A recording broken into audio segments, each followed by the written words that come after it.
Yeah, good morning guys. Hello guys. Ito yung breakfast, ay lunch ko ngayon.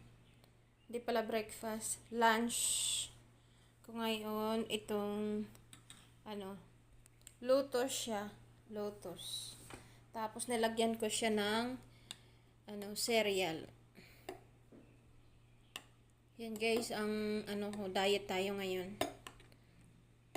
Yan pagkain ko ngayon. Yan, hindi ako nag-breakfast, kaya itong lunch na lang.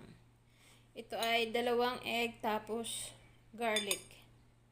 Hindi ito green kasi wala akong nilalagay na iba, basta suka lang siya. Yan guys, masarap to.